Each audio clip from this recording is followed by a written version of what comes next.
하나님께서는 우리에게 주신 말씀은 마태복음 26장 57절에서 75절까지 말씀입니다. 마태복음 26장 57절에서 75절까지 교독합니다. 제가 먼저 읽습니다. 예수를 잡은 자들이 그를 끌고 대제사장 가야바에게로 가니 거기 서기관과 장로들이 모여 있더라. 베드로가 멀찍이 예수를 따라 대제사장의 집까지 가서 그를 부르고 안에 들어가 그들과 함께 앉아 대제사장들과 온 공회가 예수를 죽이려고 그를 칠 거짓 증거를 찾으매 예수님이 많이 말씀을 얻지 못하더니 이 두 사람이 와서 이르되 이 사람의 말이 내가 하나님의 성전을 헐고 사흘 동안 지을 수 있다 하더라 하니 대제사장이 일어서서 예수께 묻되 아무 대답도 없느냐 이 사람들이 너를 치는 증거가 어떠하냐 하되 예수께서 침묵하시거늘 대제사장이 이르되 내가 너로 살아계신 하나님께 맹세하게 하노니 내가 하나님의 아들 그리스도인지 우리에게 말하라. 예수께서 이르시되 내가 말하느냐 그러나 내가 너에게 이르노니 이내 인자가 권능의 우편에 앉아있는 것과 하늘 구름을 타고 오는 것을 너희가 보리라 하시니 이에 대제사장이 자기 옷을 찢으며 이르되 그가 신성 모독하는 말을 하였으니 어찌 더 증인을 요구하려 보라 너희가 지금 이 신성 모독하는 말을 들었도다. 그가 어떠하냐 대답하여 이르되 그는 사형에 해당하니라. 예수의 얼굴에 침을 뱉으며 주먹으로 치고 어떤 사람은 손바닥으로 때리며 이르되 그리스도야 우리 선지자 노릇을 하라. 너를 친 자가 누구냐 하더라.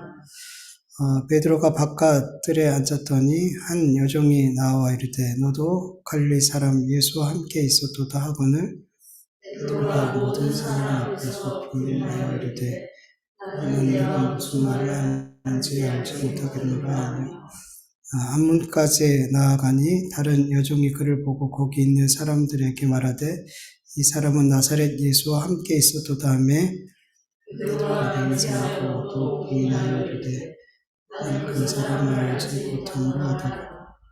조금 후에 곁에 섰던 사람들이 나와 베드로에게 이르되 너도 진실로 그 도당이라 내 말소리가 너를 표명한다 하거늘 그가 저주하며 맹세하여 이르되 나는 그 사람을 알지 못하노라 하니 곧 달려오더라. 같이 읽습니다.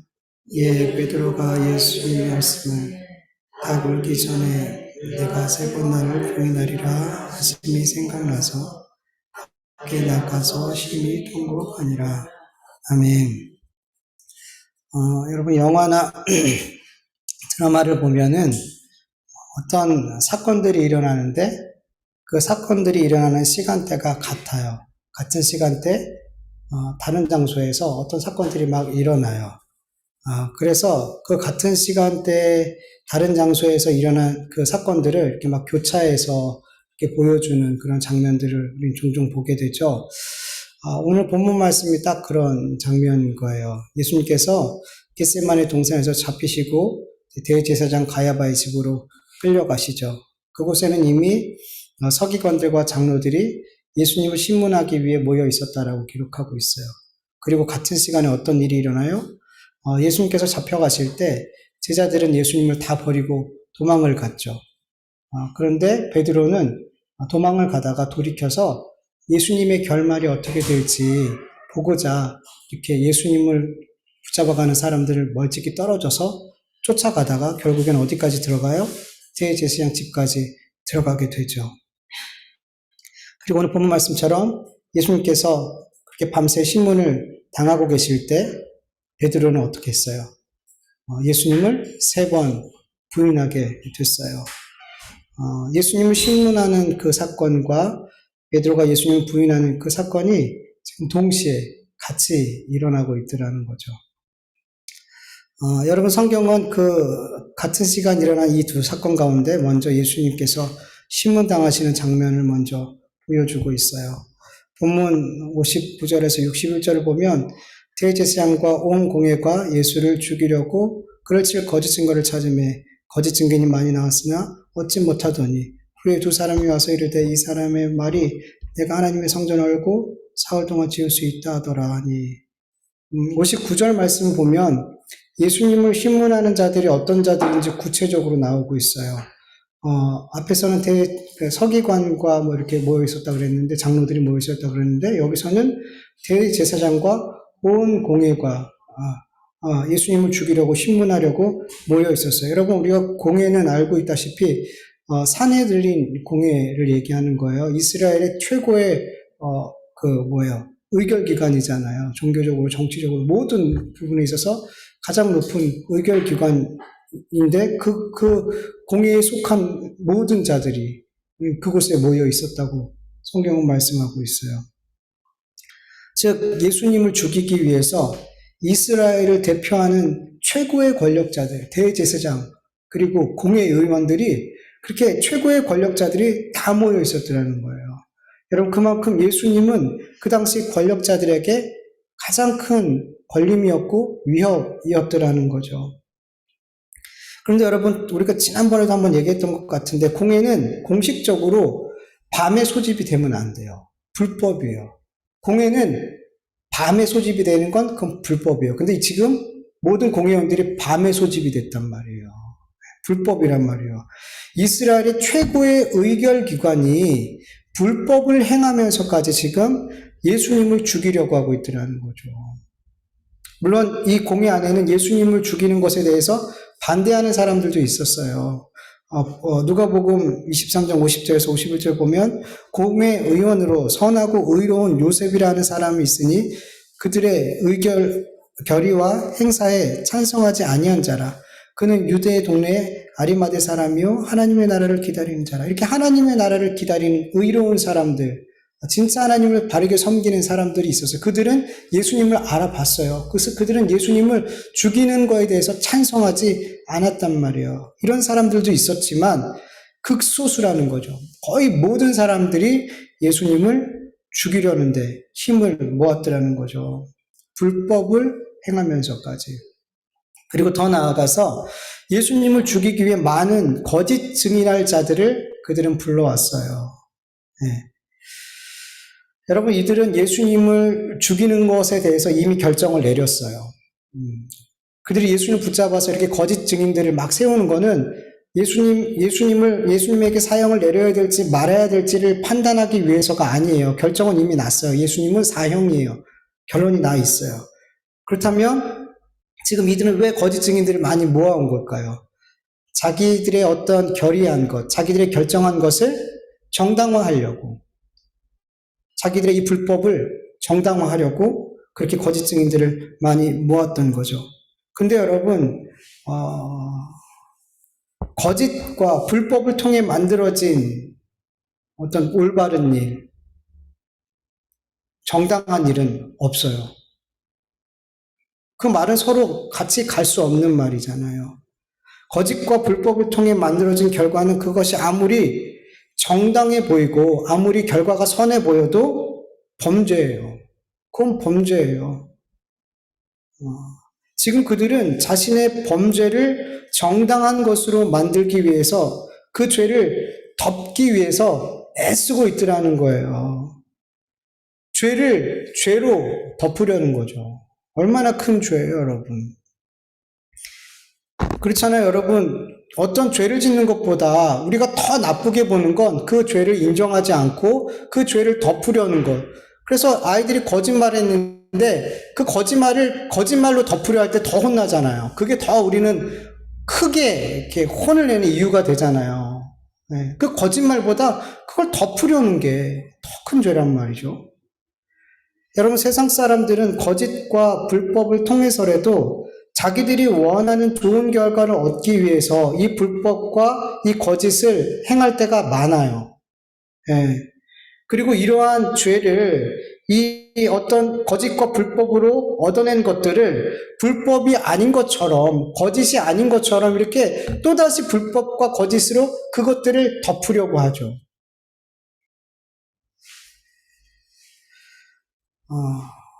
죄를 죄로 인정하지 않으려는 거예요. 자기의 죄를 끝까지 인정하지 않으려는 거예요. 여러분, 이 세상에 어떤 선하고 그리고 정당해 보이는 그 결과와 업적 뒤에는 우리가 상상할 수도 없는 불법과 거짓이 숨겨져 있을 줄 몰라요. 지금 이 세상에 그런 것들이 너무 많을 거예요.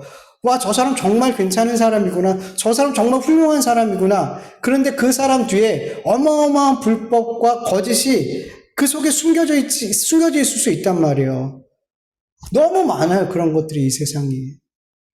근데 여러분, 사람은 속일 수 있지만 하나님은 속일 수 없더라는 거죠. 하나님은 못 속여요.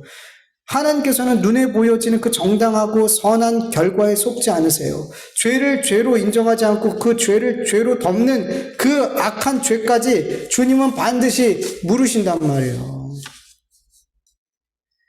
여러분, 우리 그리스도인들은 이러한 악한 세대를 본받으면 안 돼요.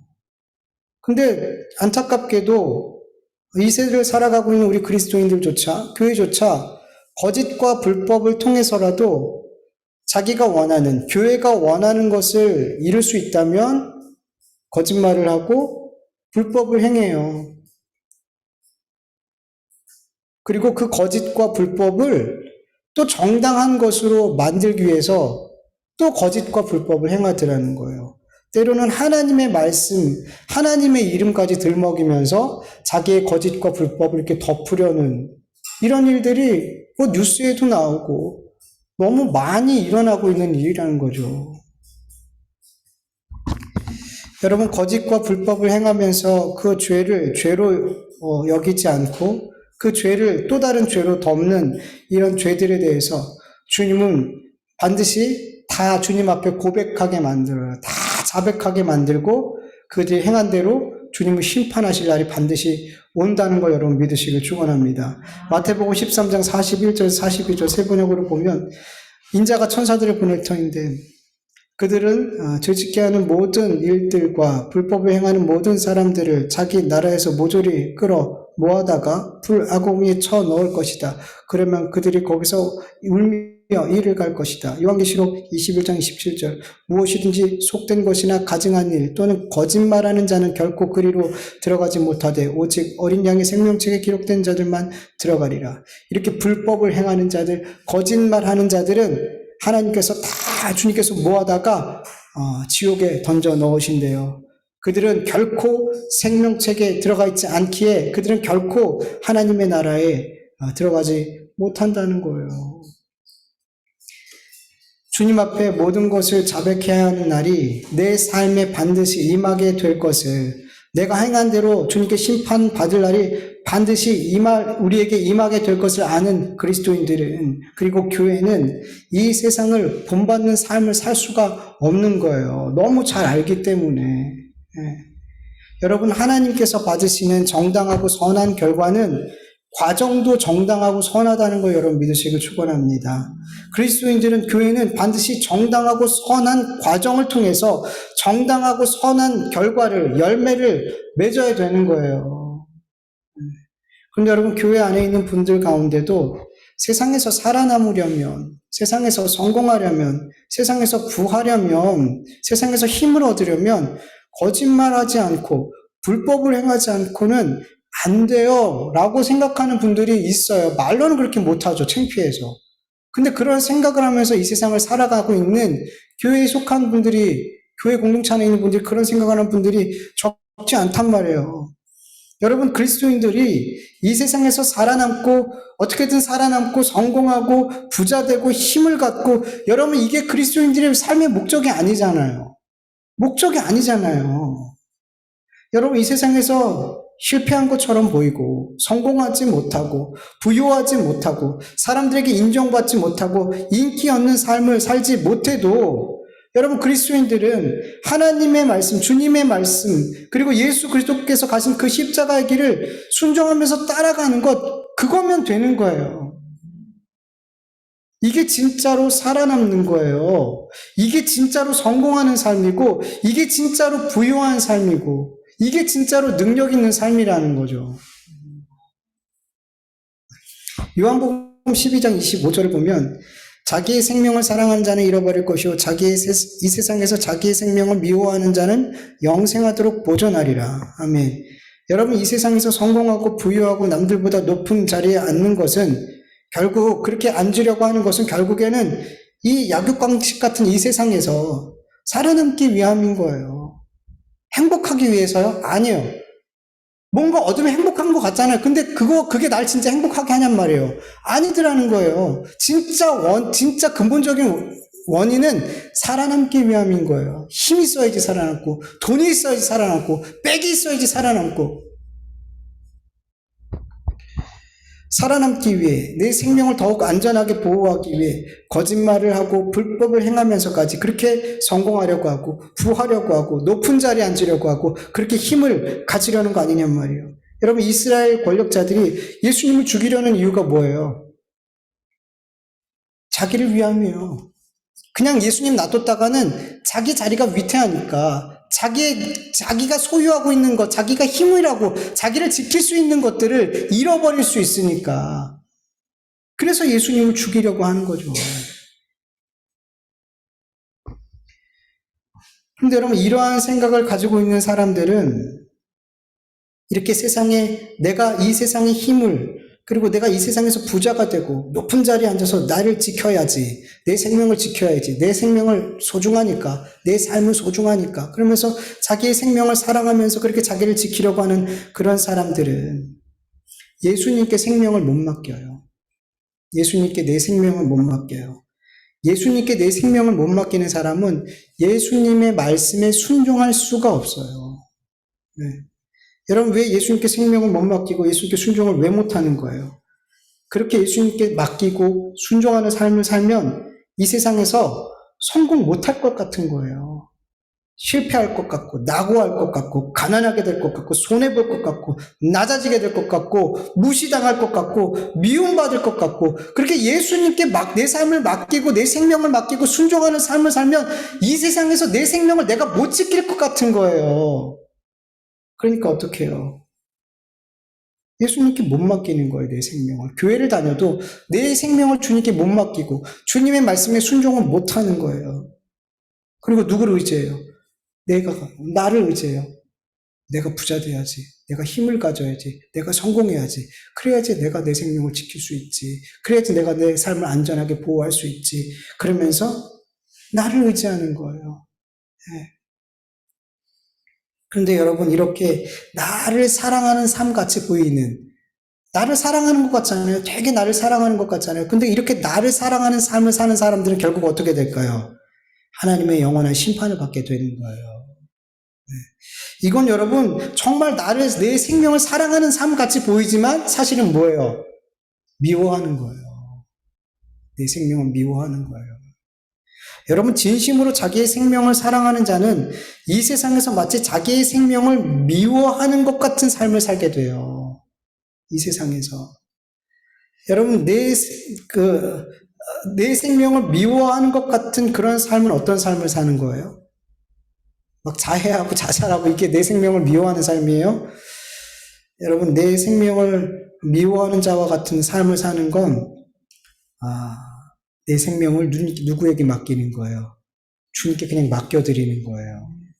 네. 내 생명을 내 힘으로 지켜내는 게 아니라 내 생명을 주님께 맡겨드릴 때 그 사람은 거짓과 불법을 행해서라도 내가 성공하고 부자 되고 높은 자리에 얻고 힘을 얻으려는 그런 발버둥을 치지 않아요. 주님께 내 생명을 맡긴 자는 그 사람이 이제 사나 죽으나 나는 주님의 것이니 이제 나는 주님의 말씀에 순종만 하면 되는구나. 주님만 따라가면 되는구나. 이런 마음을 가지고 살아간단 말이에요. 주님이 우리에게 불법을 행하게 하고 주님이 우리에게 거짓말을 하고 그렇게 세상 사람들이 짓는 그 악한 길을 주님이 우리에게 명령하실까요? 그거에 순종하라고 하실까요? 절대로 그렇지 않아요. 절대 주님은 우리에게 거짓말하라고 하지 않아요. 우리에게 불법을 행하라고 말씀하지 않으신단 말이죠. 근데 이렇게 주님께 생명을 맡기고 주님의 그 십자가의 길을 따라가는 삶을 보니까 그 사람의 삶을 마치 자기의 생명을 미워하는 것 같은 삶을 살더라는 거죠. 이 세상 사람들이 볼 때. 여러분, 예수님께서 가신 그 십자가의 길이 자기의 생명을 위하고 보존하고 사랑하는 그런 모습이었어요? 아니에요. 예수님께서 십자가에 가신 그 길, 예수님께서 하나님의 말씀에 순종하여 자기의 생명을 십자가에 내던지는 이런 모습은 자기를 사랑하는 모습이 아니에요. 자기의 생명을 보호하려는 모습이 아니잖아요. 여러분, 예수 그리스도께서 가신 그 십자가의 길을 따라가는 우리 제자들, 우리 그리스도인들, 자기를 부인하고 자기 십자가를 지고 이 세대를 본받지 않고 마음을 새롭게 함으로 변화를 받아서 하나님의 선하시고 기뻐하시는 뜻이 무엇인지 계속 분별하면서 세상과 구별되는 삶을 살려고 하는 그 삶. 여러분, 이 삶은 사람들이 볼 때 자기 생명을 위하고 자기의 생명을 보호하는 것처럼 보이지 않아요. 오히려 자기 생명을 미워하고 때로는 미련해 보이고 때로는 자기 삶을 포기한 것처럼 보인단 말이에요. 세상 사람들의 눈에는. 그러나 여러분, 우리 그리스도인이야말로 진정으로 자기의 생명을 사랑하고 자기의 생명을 위하고 자기의 생명을 보호하는 삶을 살고 있다는 것을 여러분 믿으시길 축원합니다. 여러분, 우리 그리스도인의 삶은 세상 사람들이 평가하고 세상 사람들이 보는 것 같은 그런 삶이 아니에요. 고린도후서 6장 8절에서 10절 같이 한번 읽어볼까요? 우리는 속이는 자 같으나 참되고 무명한 자 같으나 유명한 자요 죽은 자 같으나 보라 우리가 살아있고 징계를 받은 자 같으나 죽임당하지 아니하고 근심하는 자 같으나 항상 기뻐하고 가난한 자 같으나 많은 사람을 부유하게 하고 아무것도 없는 자 같으나 모든 것을 가진 자로다. 아멘. 여러분, 우리 그리스도인들은 세상 사람들이 바라보는 그런 삶을 살고 있지 않아요.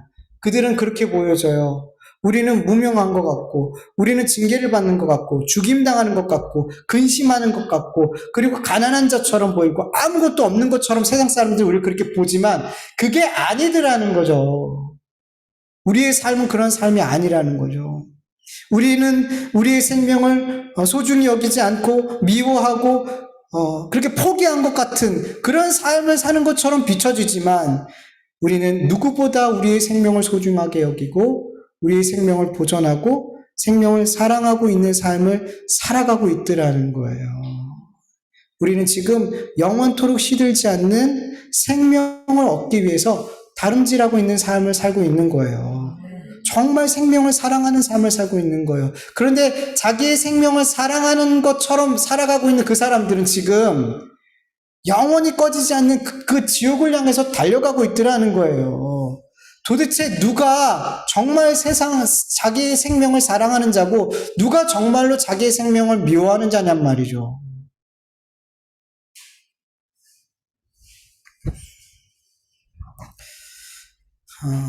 여러분, 우리는 예수님께 생명을 맡기고 예수님께서 가신 그 십자가의 길을 순종하면서 따라가는 정말로 생명을 사랑하는 자라는 것을, 우리가 정말 생명을 사랑하는 자라는 것을 믿으시길 축원합니다. 이런 자들은 불법과 거짓을 행하면서까지 이 땅에서 나를 지키는 삶을 살려 하지 않는다는 거예요. 우리 그리스도인은 그런 삶을 살지 않아요. 그런 삶을 살다가도 회개하고 돌이키게 된다는 거예요. 그렇게 대제사장들과 온 공회는 자기들의 결정한 그 결정을 정당화하기 위해서 많은 거짓 증인들을 세우고 거짓 증언을 하게 만들어서 예수님을 사형에 처할 명분을 얻으려고 했어요. 그런데 예수님을 사형에 처할 명분을 사실 얻을 수가 없었어요. 왜냐하면 그 거짓 증인들이 서로 일치하지 않았기 때문이에요. 마가복음 14장 56절에서 59절 보면 이는 예수를 쳐서 거짓 증언하는 자가 많으나 그 증언이 서로 일치하지 못함이라. 어떤 사람들이 일어나 예수를 쳐서 거짓 증언하여 이르되 우리가 그의 말을 들으니 손으로 지은 이 성전을 내가 헐고 손으로 짓지 않은 다른 성전을 사흘 동안에 지으리라 하더라 하되 그들의 증언도 서로 일치하지 않더라. 여러분, 증언이 똑같은 상황, 똑같은 말을 듣고 똑같은 상황을 봤는데 서로 그 증언하는 사람이 다른 증언을 하면 그 증언은 힘이 있어요, 없어요? 없죠. 그리고 예수님께서 내가 스스로 성전을 헌다라고 얘기도 하지 않으셨어요. 그러니까 거짓말을 하고 있는 거예요. 요한복음 2장 19절 보면 예수께서 대답하여 이르시되 너희가 이 성전을 헐라 내가 사흘 동안 일으키리라. 너희가 헐어 내가 지을게. 그리고 이거는 또 그 성전을 이야기하는 것도 아니었어요. 뭐예요? 예수님의 몸을 이야기하는 거였단 말이에요. 그러니까 그들은 계속해서 옳은 얘기와 거짓을 막 섞어요. 항상 그래요. 마귀도 그래요. 항상 옳은 것과 그른 것을 막 섞은 다음에 옳은 것처럼 얘기해요. 여러분, 완전 거짓말하는 사람은 없어요. 옳은 것과 진실과 거짓, 진실 아닌 걸 막 섞어요. 그 다음에 진실인 것처럼 말하죠. 이들은 계속해서 이런 식으로 예수님께 거짓말로 증언을 했더라는 거예요. 근데 그것도 제대로 되지 않았어요. 그것도 말도 제대로 못 맞춘 거예요. 그래서 이 사람이 얘기한 것과 이 사람이 얘기한 증언이 다르더라는 거예요. 만약에 이 재판이 많은 사람들이 모여있는 곳에서 그 객관적으로 그 재판을 볼 수 있는 상황에서 재판을 했다면 이 모든 증언들은 효력이 없게 되는 거예요. 예수님을 사형에 처할 수 있는 어떤 증거가 되지 못하는 거죠. 그러나 지금 이곳은 이 모든 일치하지 않는 증언들이 효력을 발휘할 수 있는 곳이에요. 이곳은.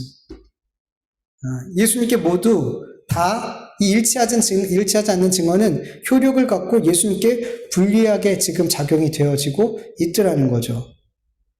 이 모든 거짓 증인들의 이 불리한 증언에 이 억울한 상황에 예수님께서 어떻게 하셨을까요? 침묵하셨대요. 자기를 변호하지 않으셨어요. 여러분, 이 상황에서 자기를 변호하지 않고 침묵하는 건 예수님께 불리할까요? 유리할까요? 불리하죠. 여러분, 정말로 죄를 지은 죄인들이 법정에서 침묵하는 건 그들에게 유리해요? 불리해요? 유리하죠. 죄를 졌는데 아무 얘기하지 않고 묵비권을 행사해. 그거는 범죄자들한테는 유리한 일이에요. 그런데 정말 죄가 없는 사람이 불리한 증언들을 막 하고 있는데 거기에 대해서 침묵한다면 이것보다 불리한 게 없단 말이에요. 죄가 없는 사람에게는. 근데 예수님은 지금 그 많은 맞지도 않는 그 증언들, 그러나 그것이 불리하게 작용되어지고 있는 그 상황 속에서 예수님은 얼마든지 아니야라고 말할 수 있고 자기를 변호할 수 있지만 주님은 자기를 변호하지 않고 침묵하셨어요. 그러자 대제사장이 이렇게 질문을 해요. 63절을 현대인의 성경으로 보면 내가 살아계신 하나님의 이름으로 너에게 묻는다. 내가 하나님의 아들 그리스도냐? 지금까지 예수님은 거짓 증언들에 대해서 침묵하셨는데 이 질문에 대해서 처음으로 대답을 하세요. 64절 현대인의 성경으로 보면 그렇다. 내가 분명히 너에게 말하두지만 앞으로 내가 전능하신 분의 오른편에 앉아있는 것과 구름을 타고 오는 것을 너희가 볼 것이다. 그래 내가 맞아. 내가 하나님의 아들 그리스도시고 더 나아가서 내가 이 땅에 재림하여 이 세상을 심판주로 올 거야. 내가 하나님의 권능의 우편에 있다가 이 세상을 심판하는 심판주로 오게 될 것을 너희들이 다 볼 거야. 묻지 않는 것까지 주님께서 말씀해 주셨어요. 여러분, 예수님은 지금까지 제자들에게만 자신이 하나님의 아들 되심과 그리스도 되심을 말씀해 주시고 또 경고하셨어요. 아무에게도 말하지 말아라. 왜냐하면 예수님께서 하나님의 아들 되심과 그리스도 되심을 드러내실 분은 누구예요? 예수님 자신이에요. 예수님께서 이 세상에 그렇게 자신이 어떠한 존재인지를 드러나게 될 때, 그때가 바로 예수님께서 십자가에 죽으시고 세상을 이기실 때인 거예요. 그래서 그 순간은 제자들이 하는 게 아니라 예수님이 결정하시는 거예요. 그리고 그때가 오게 된 거예요. 그래서 예수님은 이 세상의 권력 앞에서 자기가 하나님의 아들이고 그리스도 되시고 그리고 이 땅에 다시 오실 재림의 주라는 것을 당당하게 선포하셨어요. 예수님의 이 말씀은 지금 그 불법 집회에 치명적으로 불리한 말씀이죠. 치명적이죠. 여러분, 예수님은 지금 자기를 변호해야 될 상황에서는 뭐 하셨어요? 침묵하셨어요.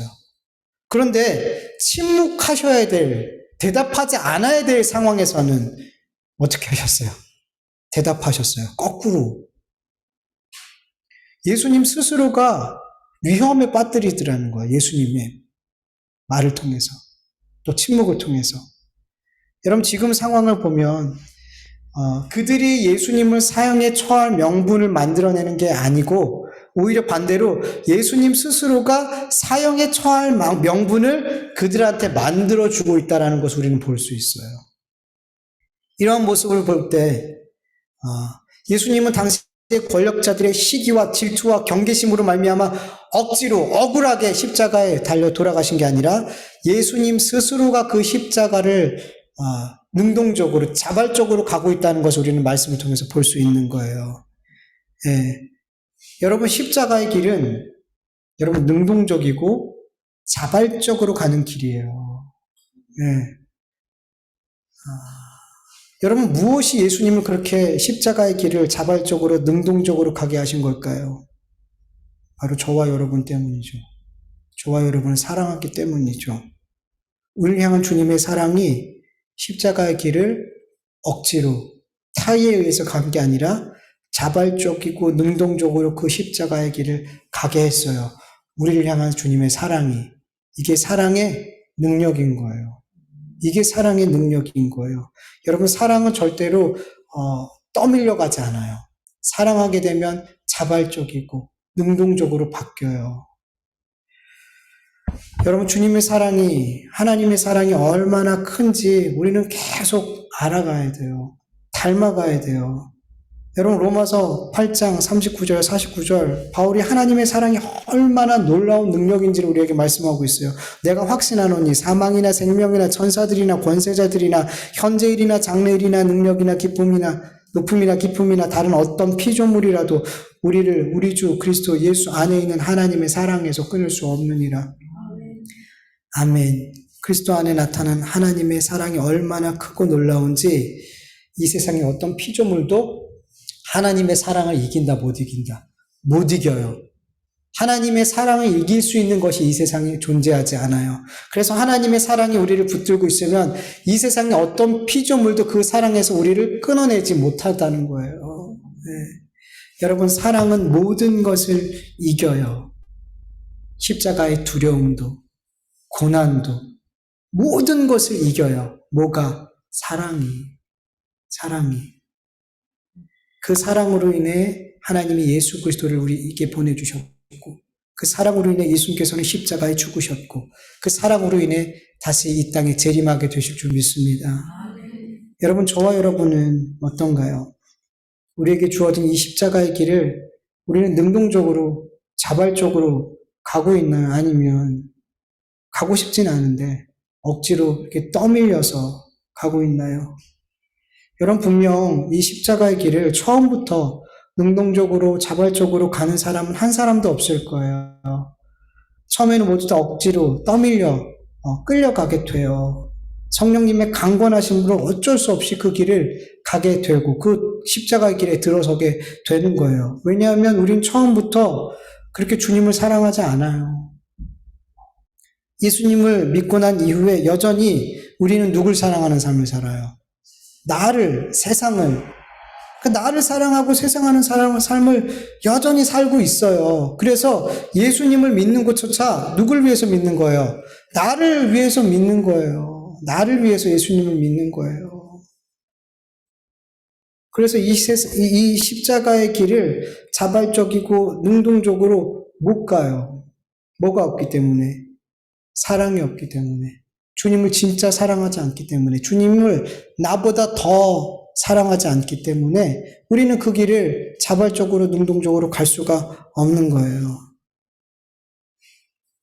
그러나 예수 그리스도의 십자가 안에 나타난 하나님의 사랑이 그 은혜와 용서하심과 오래 참아주심과 그 구원이 어떠한지를 우리가 더 깊이 알아가고 깨달아가고 우리가 더 굳게 믿을수록 우리는 억지로가 아니라 점점점 능동적이고 자발적으로 이 십자가의 길을 가게 될 줄 믿습니다.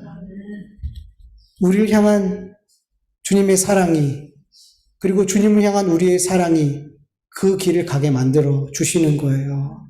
그 사람 때문에. 여러분 진짜로 십자가의 길을 억지로 떠밀려 가는 게 아니라 자발적이고 능동적으로 가길 원하시지 않으세요? 저도 늘 그러고 싶어요. 떠밀려 가는 게 아니라 강권하심 때문이 아니라 정말 자발적으로 능동적으로 이 십자가의 길을 자기를 부인하는 삶을 이 삶을 정말 살고 싶어요. 그렇다면 우리가 구할 것은 뭘까요? 사랑이에요.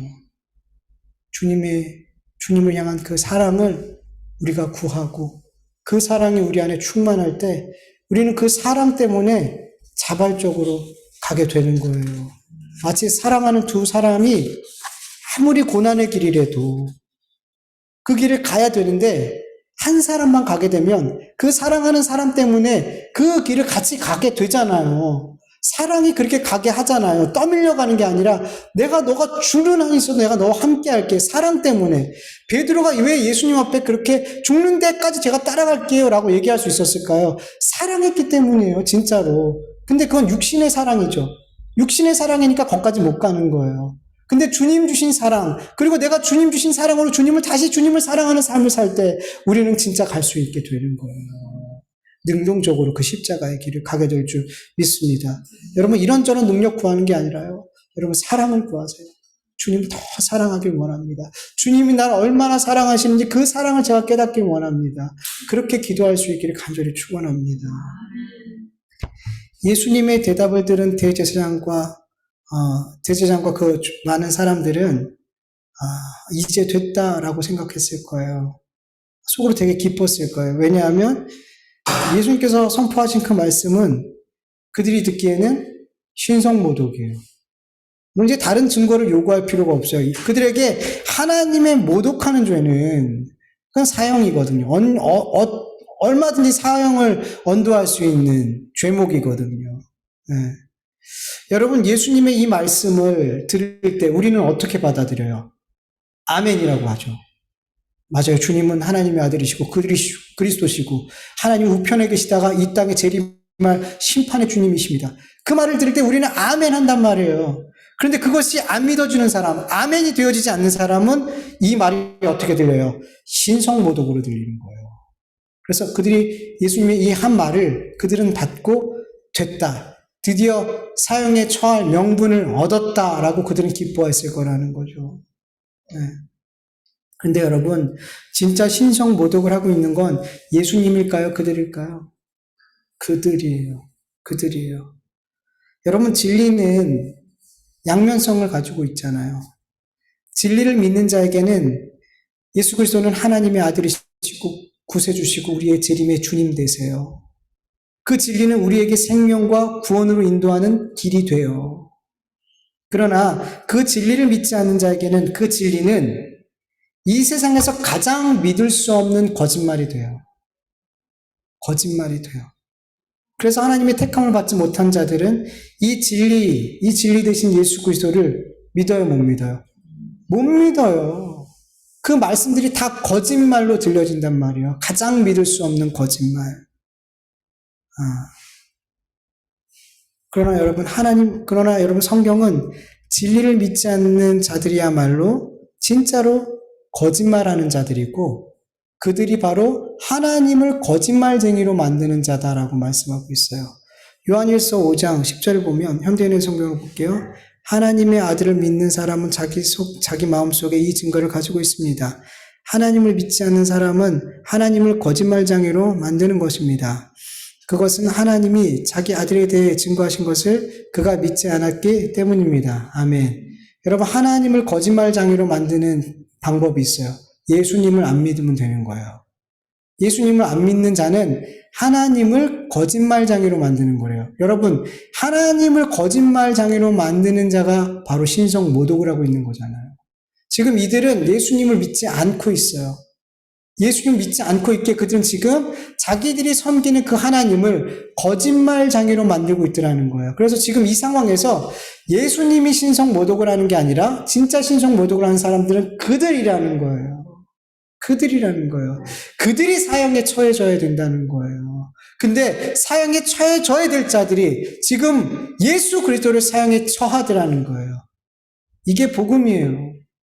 죽어야 될 우리가 오히려 예수 그리스도를, 아무 죄 없는 예수 그리스도를 죽임으로 말미암아 사형에 처해야 될 우리가 살게 되는 것. 그게 복음이에요. 여러분, 우리도 예수님을 못 박은 자들이에요. 이들이 못 박은 게 아니에요. 이들뿐만이 아니에요. 우리도 예수님을 못 박은 자들이란 말이에요. 우리도 예수님, 하나님을 거짓말하는 자로 만들었던 자였더라는 거예요. 우리가 태어날 때부터 예수님 믿었어요? 아니잖아요. 우린 예수님을 믿지 않았어요. 진리를 믿지 않았어요. 우리는 하나님을 거짓말쟁이로 만들었던 사람들이란 말이에요. 우리는 신성모독을 하고 우리는 사형을 받아 마땅한 자들이었단 말이에요. 우리가 바로 예수님을 십자가에 못 박은 거란 말이에요. 근데 그게 바로 구원이 되더라는 거죠. 여러분, 진리 되신 하나님의 아들 예수 그리스도와 그 말씀을 마음으로 믿을 수 있다는 건 여러분 얼마나 큰 은혜인 줄 몰라요. 우리가 여전히 이 은혜가 아니었다면 우리는 하나님을 거짓말쟁이로 만드는 신성 모독의 삶을 평생토록 살게 되다가 하나님의 심판을 받았을 거예요. 그런데 하나님께서 우리에게 은혜를 주셨어요. 이 진리가 진리로 믿어질 수 있는 은혜를 우리에게 주셨더라는 거예요. 이 은혜를 우리가 정말 감사하는 삶을 살아야 돼요.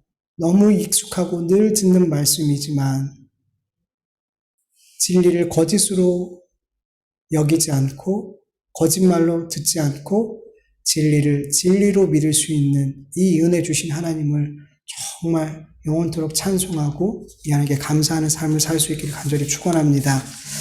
우리 같이 말씀을 기억하면서 잠깐 기도하죠.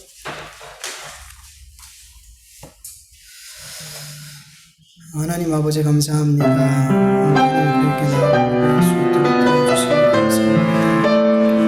가운데 우리가 드리는 찬송과 기도와 아버지 우리의 마음과 중심과 모든 것을 예수 그리스도를 통하여 기쁘게 받아주시옵시길 간절히 바랍니다. 하나님 아버지 주의 말씀을 들었습니다. 아버지 말씀 한 절 한 절을 우리 마음에 잘 새겨주게 하여 주시옵소서. 아버지 하나님 십자가의 길은 절대로 아버지 하나님 억지로 끌려가서는 안 된다는 걸 우리가 압니다. 그러나 우리는 여전히 억지로 아버지 하나님 그렇게 십자가의 길을 끌려가듯 가고 있습니다. 주님 용서하여 주시옵소서.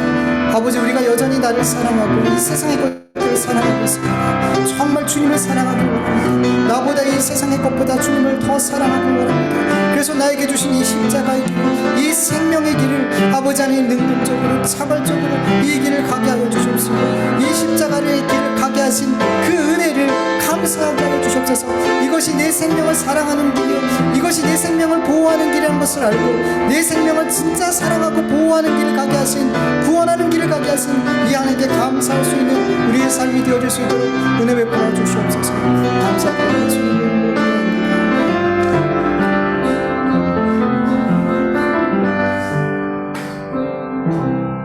하나님 감사합니다. 오늘도 하나님 앞에 귀한 예배 올려드리게 하여 주셔서 감사합니다. 하나님 아버지 오늘도 하나님 앞에 빈손으로 오지 않고 아버지 하나님 앞에 귀한 예물을 올려드렸사오니 아버지 이 예물을 기쁘게 받아 주시옵소서. 하나님 물질에 많고 적음이 아닌 우리의 중심을 보시는 하나님 아버지 하나님 우리의 마음이 늘 주님께 있게 하여 주시옵소서. 물질에 있지 않게 하여 주시옵소서. 세상에 있지 않게 하여 주시옵소서. 그래서 하나님 앞에 어떤 것을 드리든지 아버지 하나님 아까워하며 드리지 않게 하여 주시옵소서. 주님 앞에 드리는 것이 무엇이든 그것이 자꾸만 아깝게 느껴질 때 아버지 우리는 주님보다 그 무엇인가를 더 사랑하고 있기 때문에 아까워하게 되는 줄 압니다. 하나님 많고 적음의 문제가 아니라 우리가 하나님 앞에 즐거이 드릴 수 있고 감사함으로 믿음으로 드릴 수 있는 우리의 예물들이 되게 하여 주시옵소서. 그리고 이렇게 드려지는 예물들이 하나님의 나라와 영광을 위하여 귀하게 쓰이게 하여 주시옵시고 하나님 때를 따라서 하나님의 모든 백성들에게 하나님께서 먹이시고 입히시고 채워 주시옵소서. 그 광야 생활 가운데 그 신이 헐지 않고 아버지 그 오시이지 않은 것처럼 아버지 이 광야 생활 하나님께서 먹이시고 입히시는 것을 우리가 믿고 이 세상의 것으로 아버지 우리의 힘을 삼지 않고 그것을 의지하지 않도록 늘 은혜 베풀어 주시옵소서. 이제는 우리 주 예수 그리스도의 은혜와 하나님의 다하심이 없는 사랑하심과 성령님의 인도하심과 교통하심과 충만하심이 이 주님 가신 십자가의 길을 자발적으로 능동적으로 가기를 원하는, 그래서 하나님 정말 하나님 앞에 섰을 때 부끄럽지 않기를 원하는 하나님의 자녀들 머리 위에 그 가정과 일터 위에 이제로부터 영원토록 함께 할지어다. 아멘.